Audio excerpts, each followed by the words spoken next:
wasting your incentive dollars?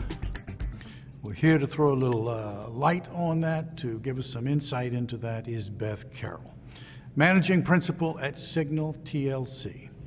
Beth? Welcome. Russell, thank you.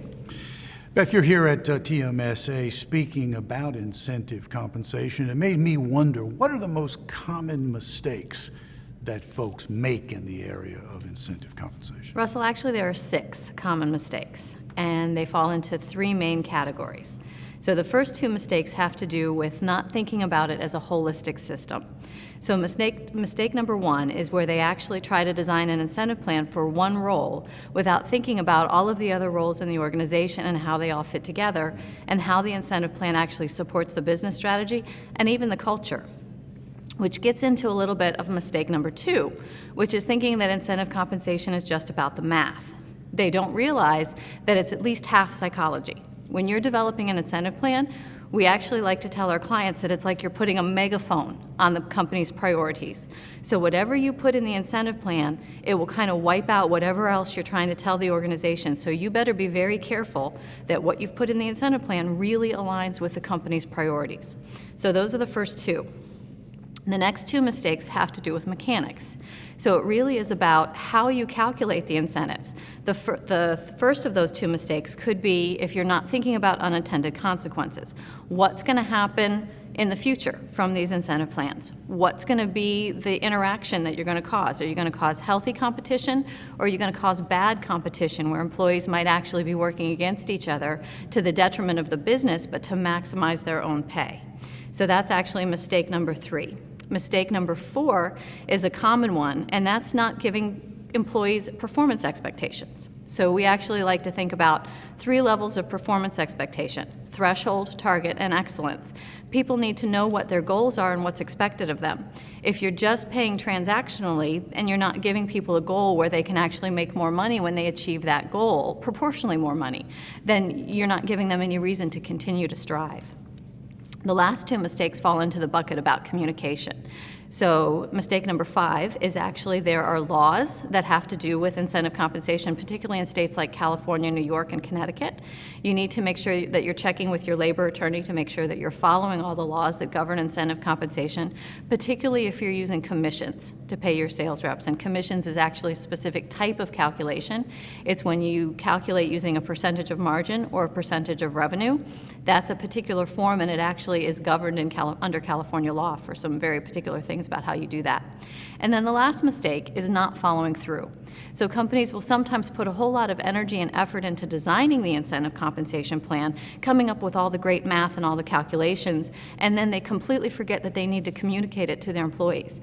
They need to actually explain to them how it works. They need to show them how they can maximize their pay under the incentive plan, and they need to make sure that they're following up with them and giving them regular reports on how they're progressing.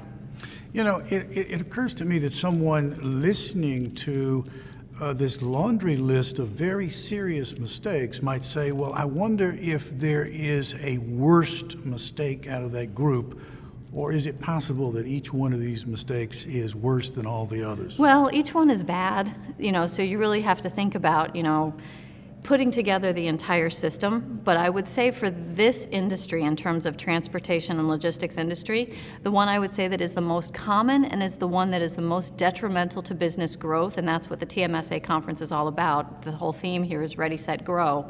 The one that's most detrimental to growth is not actually setting performance expectations. So if you remembered my list, that's actually mistake number 4, where you're just paying transactionally. In this world, a lot of it has to do with loads. So if you're actually in a trucking company and you're moving a load, or a broker, you're moving a load.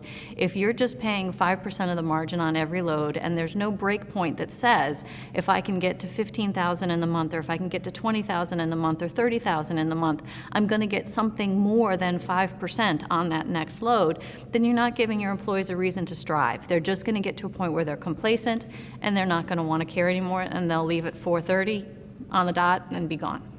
What I'm hearing is that each one of these is very, very important. Got to pay attention to some of them a little bit more than the others, but nevertheless, this is something that you can't afford to ignore. Right, you have to look at all of them together. Valuable insight. You probably have saved somebody some money here today. I certainly hope so. Beth, as long as we're at TMSA, I'd like to get your views on the organization itself and the value of it to marketing professionals. Anytime you have an industry association that really focuses on two aspects, so it's both the function in terms of sales and marketing and the industry itself, where you're talking about transportation and logistics, that's going to bring together a wealth of people that can provide tremendous amounts of value to the people that have those functions that they're working on. So I think it's wonderful that an organization like this exists. Many of them are just very broad in terms of covering all functions, and many don't have the industry association focus that this has. And transportation and logistics is a very unique industry market that really it has its own special language, it has its own special needs. So bringing it together where the sales professionals can get the kind of information that's specific to their industry this way is a wonderful opportunity for them. Well, thank you very much for taking time in your busy day. I know you're speaking here today, so thank you for finding the time to sit down and meet with us. You're most welcome, Russell. It's Beth Carroll, Signal TLC. She was asking the question, if you are wasting your incentive dollars, I believe she gave you the answer. Thank you for watching.